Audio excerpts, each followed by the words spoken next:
Hello and welcome, one and all, to a little more Dark Souls. When last we left off, we had just entered the Cathedral of the Deep in search of Grim Aldrich. So now I think it's time to explore the churchin a little bit and see where that leads us.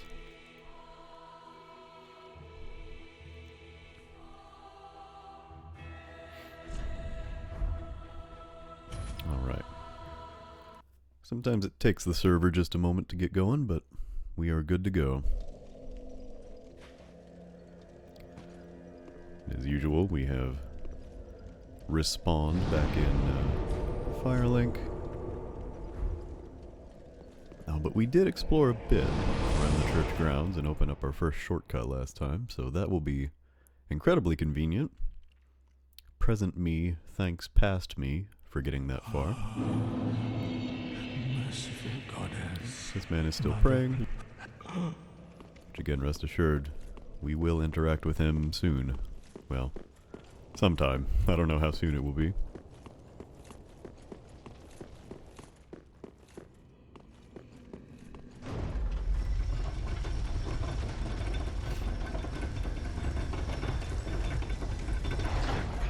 Whoop.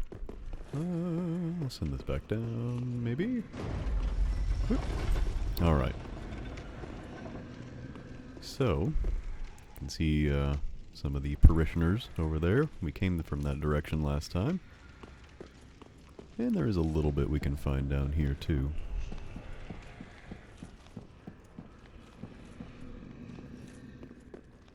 Aesthetically, I think the cathedral is a very cool area. Don't want the torch.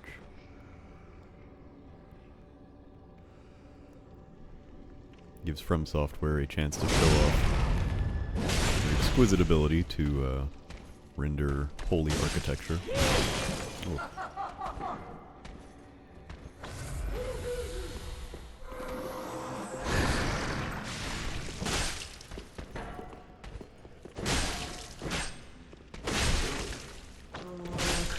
You're going down. Bastard's curse. Whoop.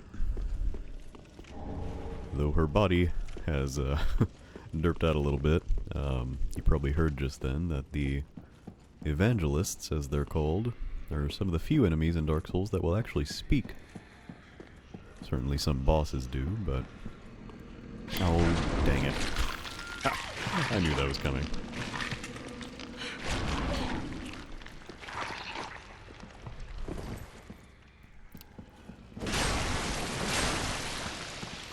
But yeah, the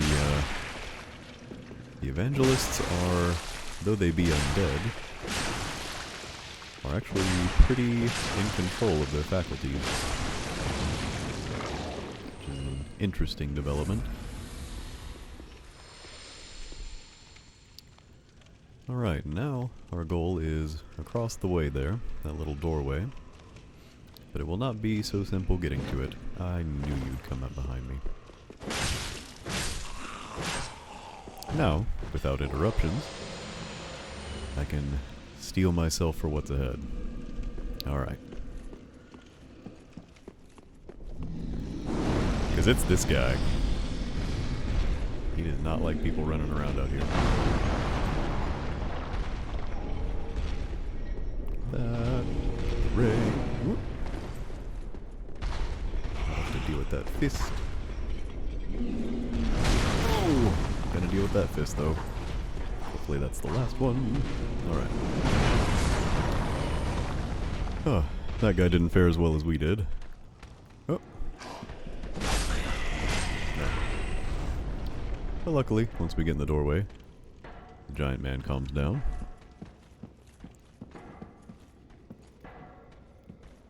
And we've made it to the next area. Which feels pretty good. You may have noticed at our bonfire area that there was another door that we have not been able to open yet. What has happened? What is happening?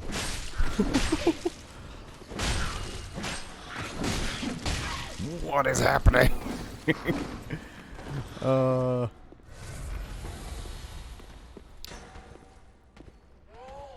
pretty sure two of these thrall guys just teleported through the floor. That's neat. Man, experiencing all sorts of new moments in this run. Much like Dark Souls 1.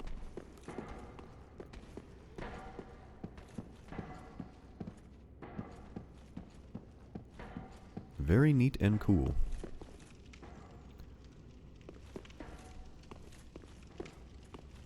I don't think they're coming up here. That leads down to where they fell. And as you may be able to tell, if I take a second to look at this object in front of me, this is no mere normal chest. And so, I'm actually going to use an item here that will reveal the true nature of this chest and allow us to take the item from it without fighting it.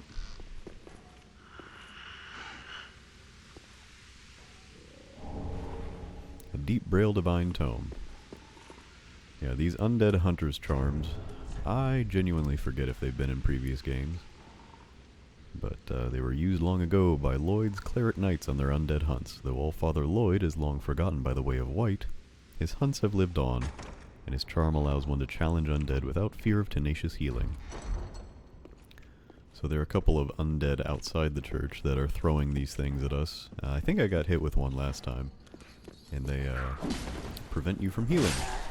But strangely enough, they will also, I guess, make the mimic chests yawn. And give you a chance to grab their item. I knew you were here somewhere. Alright. Then we got another challenge here.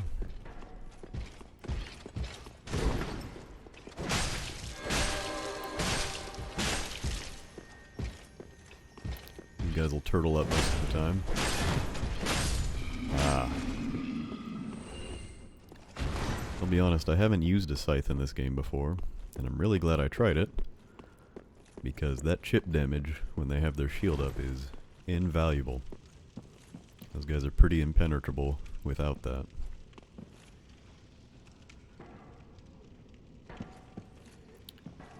And I think... there he is. Can trigger him.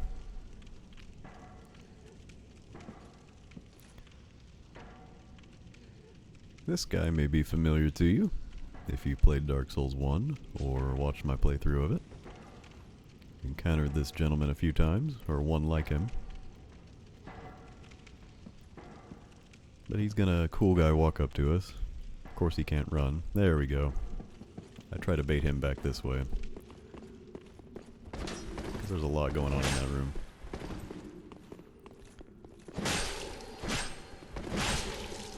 Yeah. That right there. That's why I'm liking this scythe right now. Because any weapon that can catch people rolling is invaluable in this game. Because rolling, much more than poise, is the name of the game when it comes to avoiding damage. And the scythe just seems to catch all of it. Whoop. Or a lot of it, at least. Well, there wasn't a lot he could do there. Boom. We have acquired his straight sword and spiked shield, and a few souls for our efforts. I thought I heard... okay, he's just walking around. Didn't know if I had heard a thrall notice me or not. Thankfully not. The tough part that we got another knight walking around over there. We got our giant friend over there.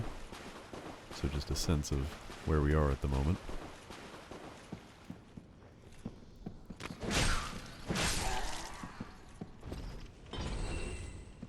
Yeah, he's back there. I tend to just avoid fighting that guy because he's got a couple more thralls with him. So it's a little annoying. But when you make it across there, can open this door. And you're back outside. But more importantly, a couple more doors we can open.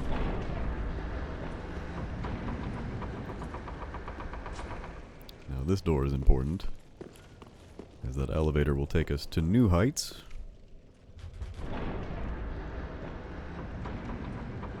And this door is important, because it's our second shortcut door. And that is incredibly important. I'm actually going to see... I wonder if it would be worth leveling up. I think I might just grab a level here. Head back to Firelink.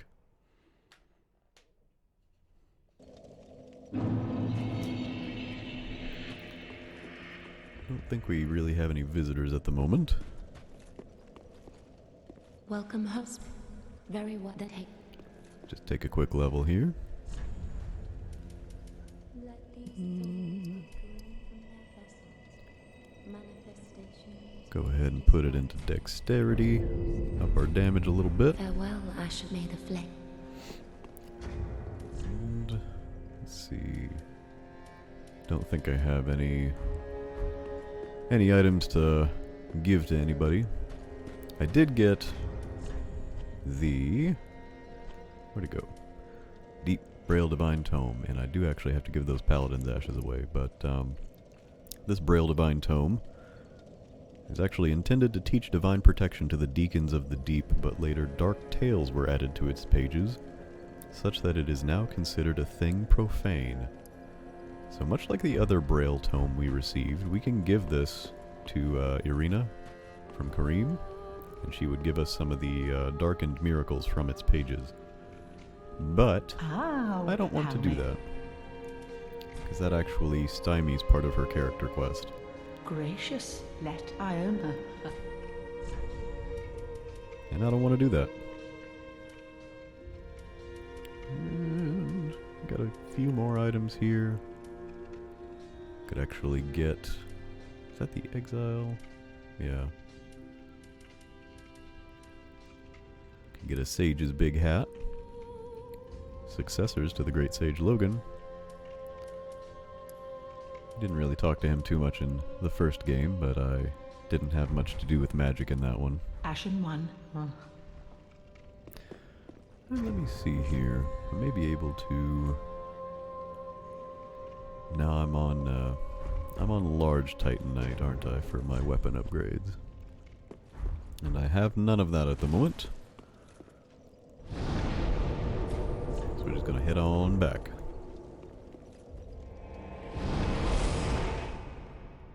As it stands, we could actually make it to the boss of this area. But I want to explore around a little bit more. Because we did just unlock this elevator area.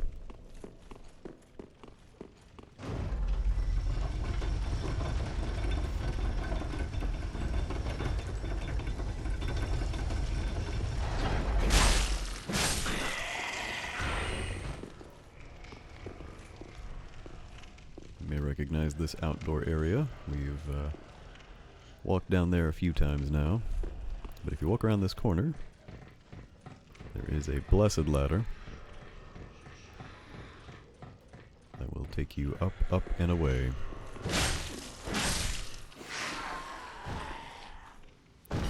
Hope you guys can't hear the dogs barking outside. They are a bit of an annoyance sometimes. Trying to keep the sounds locked into my voice and these darkened souls. So we are now actually up above where we ran across before. There are a few things we can collect up here. A few enemies we may fight too.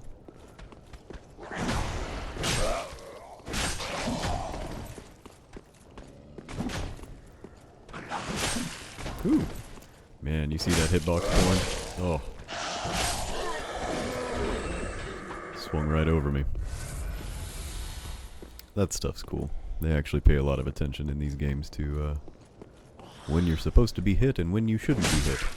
And most of the time that works out very well, and is pretty satisfying to see. Unfortunately, it's not always the case. And it makes it a little difficult to to dodge and hit effectively in some cases. Where is he? There you are.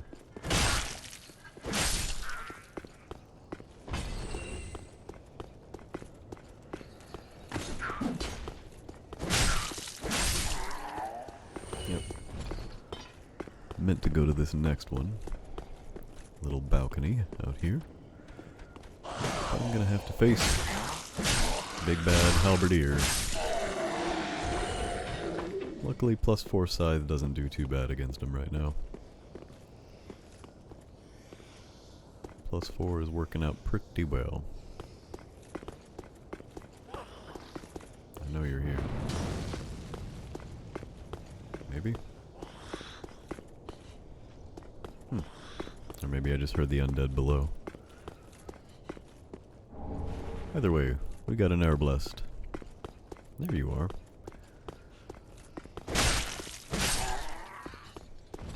I might be mistaken, but I think that arbalest can be traded at a certain point for some useful items. I don't recall that being much down there, and 4 or 5 of these little thralls will jump out at me if I go get it, so I'm actually going to avoid that for the moment.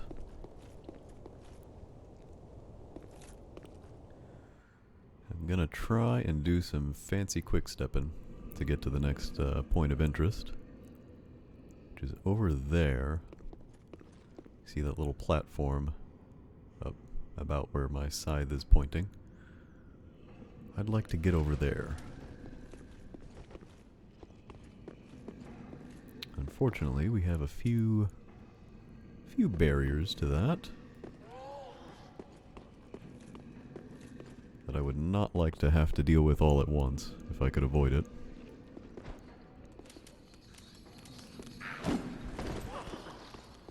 Come on now. Don't you start blow darting me. Alright. As you can see now, the bigger issues are directly ahead. But if I angle myself correctly, I think I can juke him.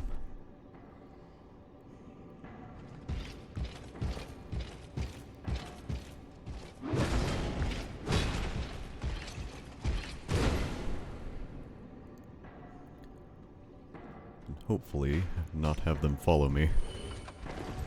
Alright. Take a little damage falling down here, but that's okay, because I have made it. Bless.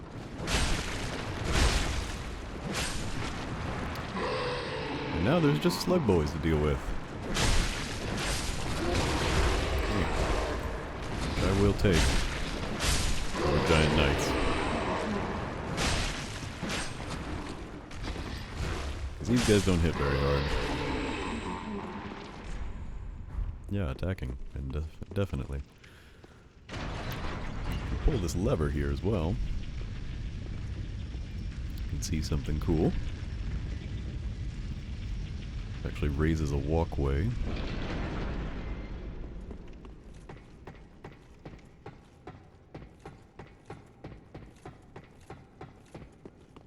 That could lead to a couple character moments, but I think I've missed the timing for this one. Which is fine, because it is a character interaction that would actually leave us, I should say, a little in a worse place than we need to be. But I like to come out here anyway because I can open this door, which is above the courtyard that we've explored in the last episode.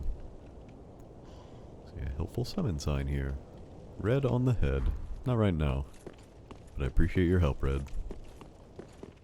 I like what you do.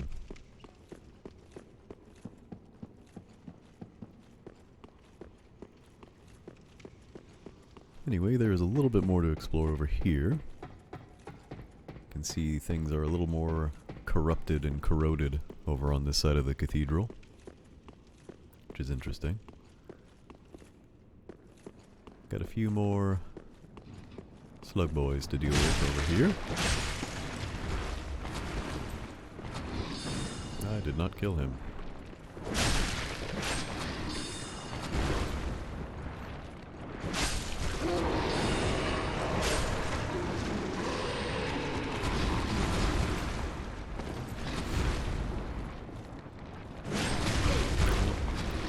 Big whiff.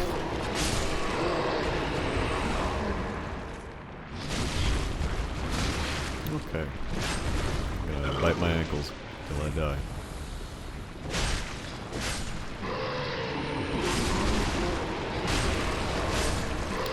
Now I get an opportunity to show you why I have this torch. You see my bleed meters going up right now.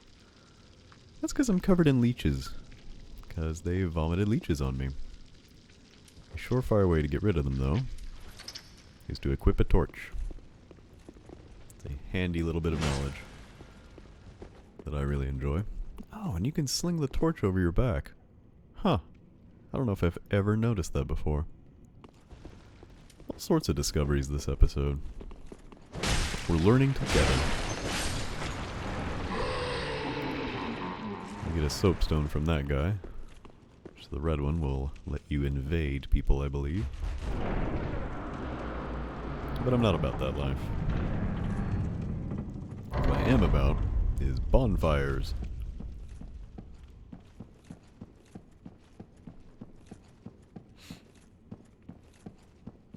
So this is a little bit of a hidden bonfire for this area.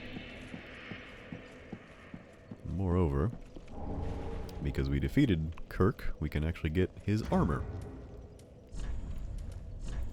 Which I don't think I'll put on, but you can take a look at it. Yeah, just rolling at enemies can damage them when you're wearing this armor. It's pretty fun. Pretty cool looking, but again, that's not quite my bag. We are actually here. Oh boy. This is Rosaria's bedchamber, I believe. Nope, did not want to read the message. Can I not talk from there? There we go.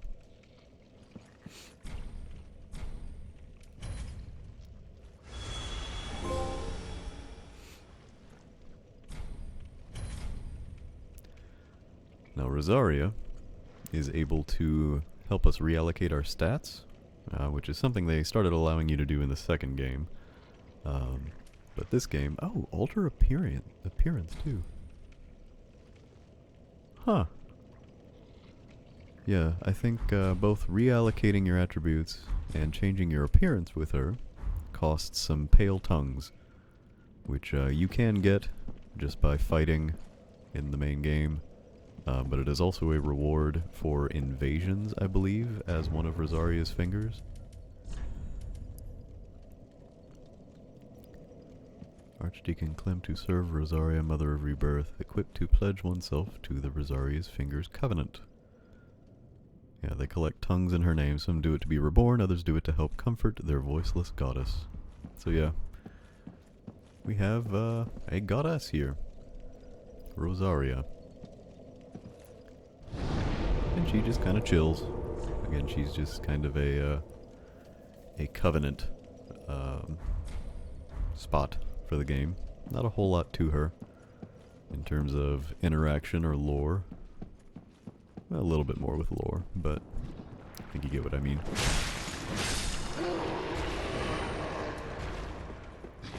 After resting at that bonfire, I'm actually going to take us closer to the point of this area.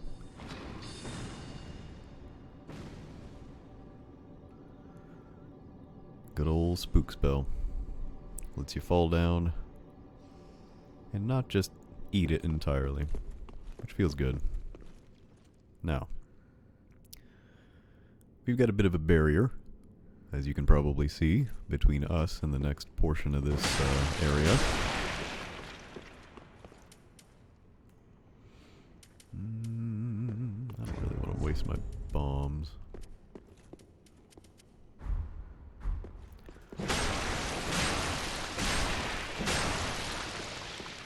These slimes are not super dangerous, but they are pretty durable, so it's hard to just blast through them. It is also hard, too, to face this giant because he is standing in muck. And surprisingly, I've actually not known him to walk this far over here. So that's kind of cool.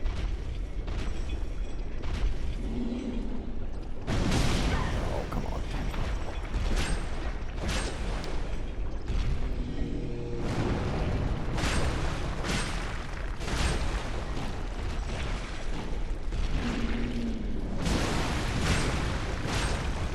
Hopefully our giant friend will actually help us with some of the slimes. Oh, man.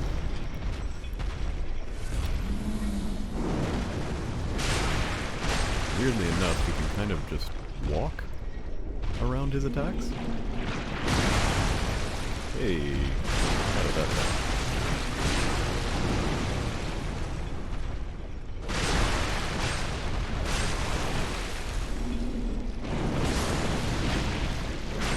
He's helping us take out a few of them. They are kind of swarming now, though, which I don't like. Oh. Hey, we got the giant.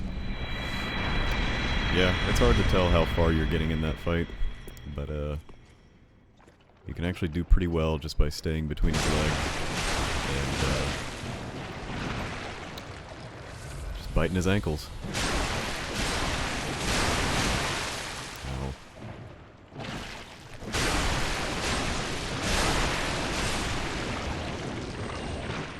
Okay.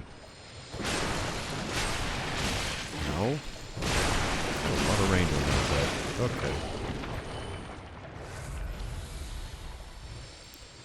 Not looking to die in this muck. Oh, that's right. The Drang set is in this muck. Let's take a look at that. Drang gauntlets. Drang armor. Drang's got some pretty good fashion. A pale tongue, just to let you know what those look like, I guess.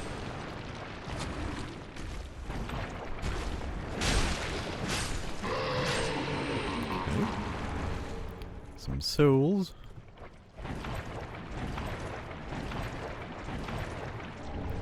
Drang hammers, which are a pretty cool looking weapon. Not quite my build, but that's okay.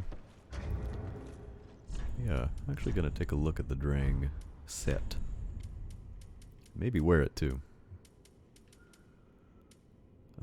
Well, maybe not. It's actually objectively worse than the Mirror Vest, but Drang Knights, proclaimed descendants from the land known for the legend of the linking of the fire. Fine protection that is both light and strong, having been reinforced with rare geisteel. They were once feared cell swords until treason meant descending into the abyss, when they were separated forever. But yeah, Drang's pretty fashionable. I do like the fur around the collar. See if the gauntlets are any better. No. Well, we do have the Fallen Knight gauntlets on still. And hey, Drang shoes are pretty good though. Not too invested in the mirror trousers, so put them Drang pants on.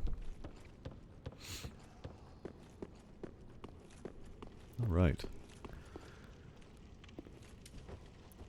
So here's another area that I tend to sneak through a little bit, because you can actually kite around the edge here without spook, meaning with another build, and while I think those small deacons might notice you, you can usually get around them with little problem. Activate this elevator. It's fairly handy. Takes us back up here. So theoretically, it's actually pretty easy to start at Rosaria's fingers and run around the side here. Take the elevator back down and find ourselves ready to fight the boss of this area.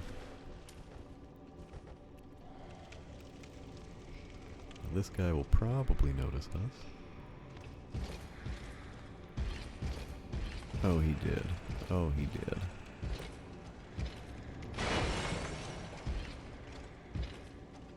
But if you are stealthed up a little bit, there's a shot that he will rubber band back to his original position.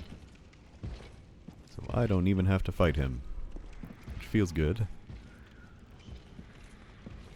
Especially because I'd like to take this opportunity to say hey to my buddy Henri. As you may recall, they were also tracking Aldrich, Saint of the Deep. Because they have the same task as we do. Can't have Henri without Horus. So we'll just summon these two. They're not necessary for this boss, but I like to do it for storytelling reasons.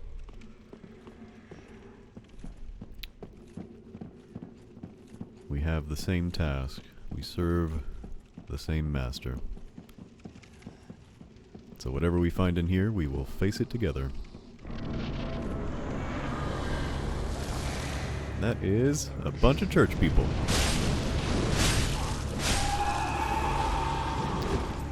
The trick with these deacons is that one of them will be infused with red light, as you can see here. Only that one will take damage.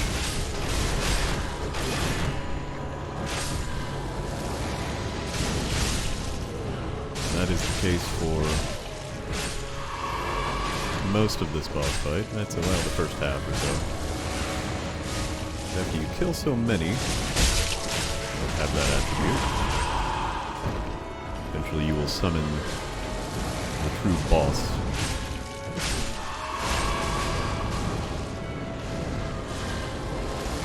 Just gotta make sure you know where that light descends. There we go. Yep, the boss shows up with a posse.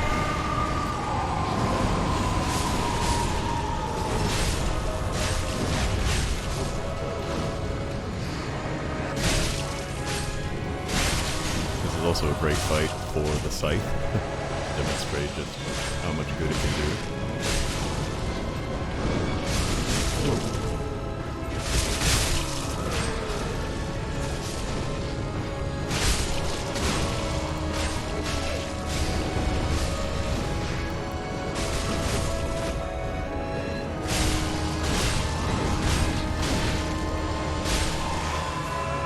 A cheeky heal right in the middle of him.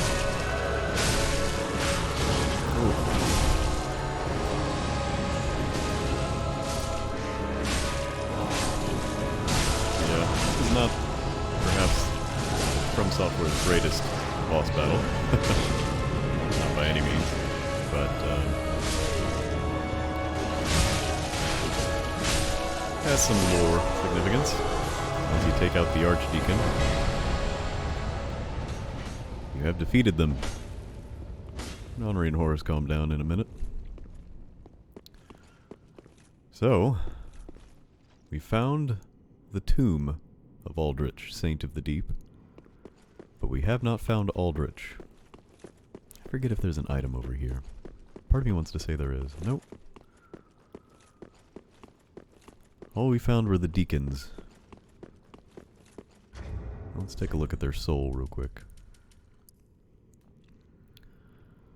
After Aldrich left for the Boreal Valley, Archdeacon Royce remained in the cathedral with the high priests to keep eternal watch over their master's coffin. So, unfortunately, we have not found Aldrich. But, from the deacon's soul, we can surmise that he can be found in the Boreal Valley, wherever that is. But we have completed the task at hand, and there was an item right there. Goodness gracious, I just saw that. I don't know if it'll still be there if I warp back. Let's test that real quick.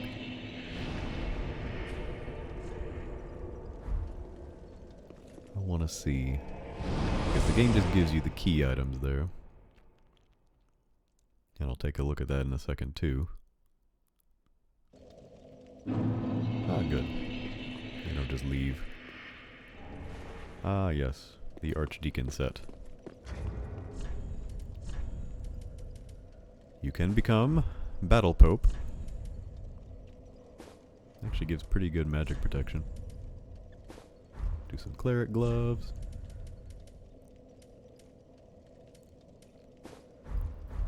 And I am Battle Pope now.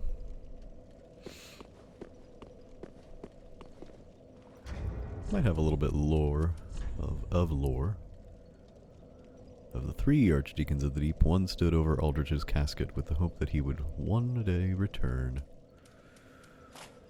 Well, he's not going to be here to greet Aldrich if he does come back. And that is okay.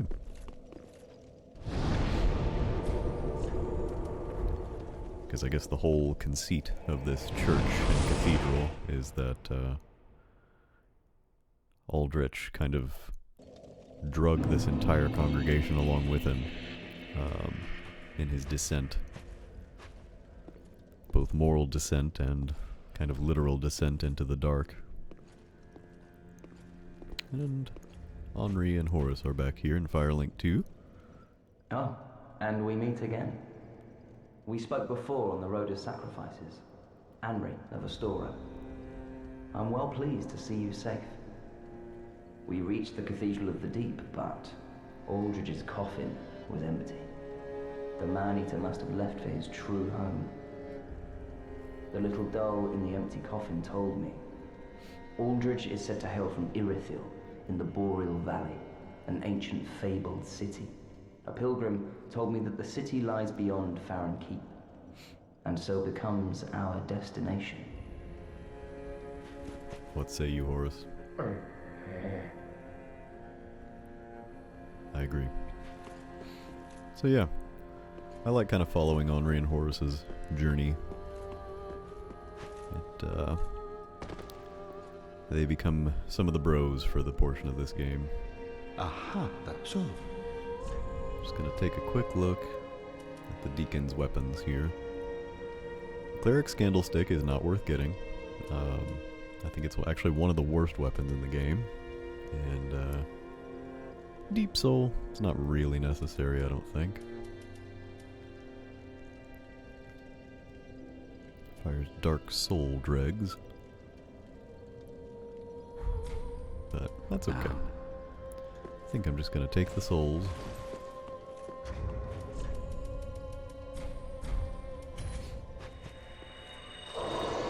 Another clean 20k, which feels real good.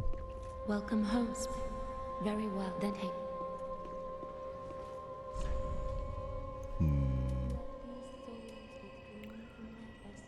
Got 2 attunement slots right now.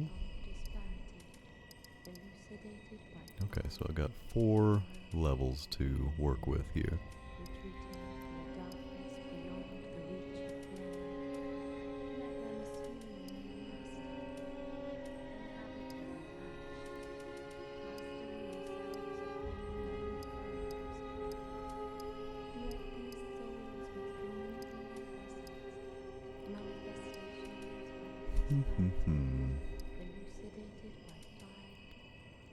Might spread them out like this, I think. Farewell, Ashen One. May the flames guide thee. Thank you, I believe they will. There's actually one character I'm going to mention again real quick. We have not done a whole lot with. It's not Grey Rat, but I want to talk to him too. Well, and in one piece. Okay. Goodbye. Oh, this place. Okay. There comes a certain point where he will go out and start thieving again, but I don't think it is just yet. You might also recall our buddy Yol of Londor.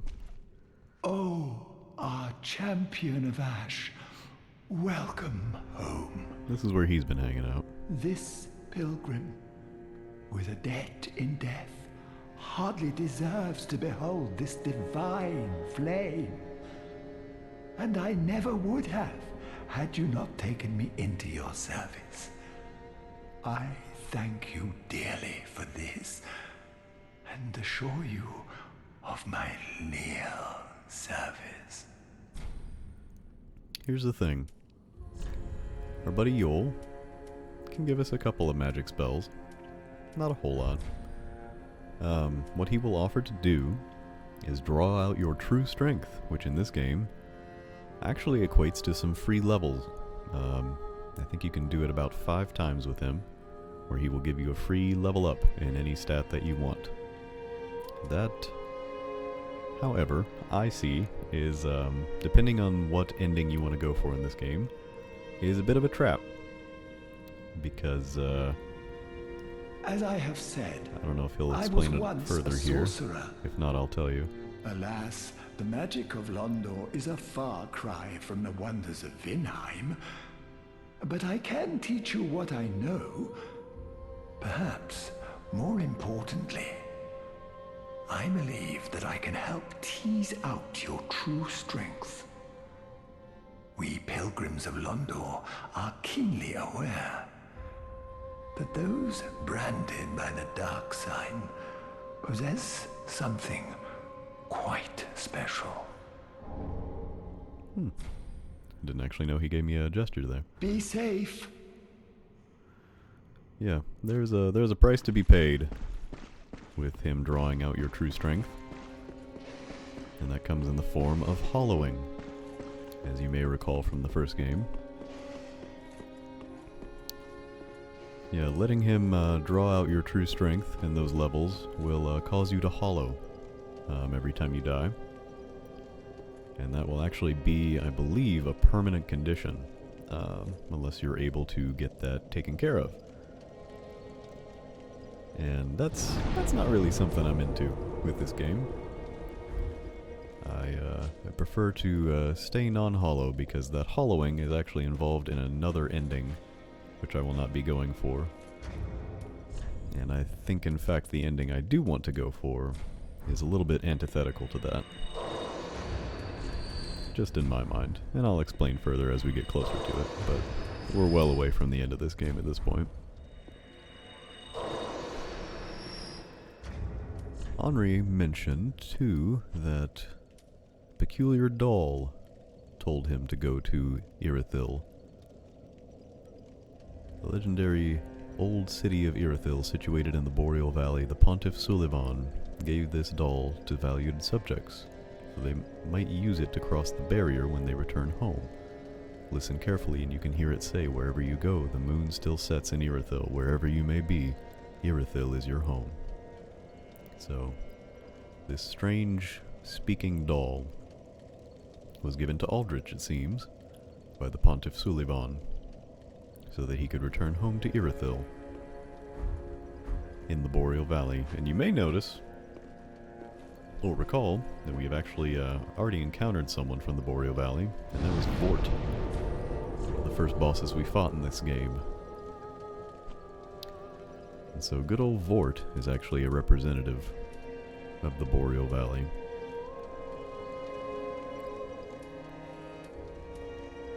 So all roads seem to lead that direction at this point. And I believe we'll start our journey there in the next episode.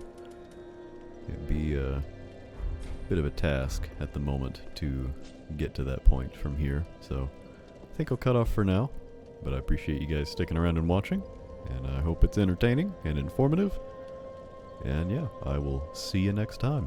Bye-bye.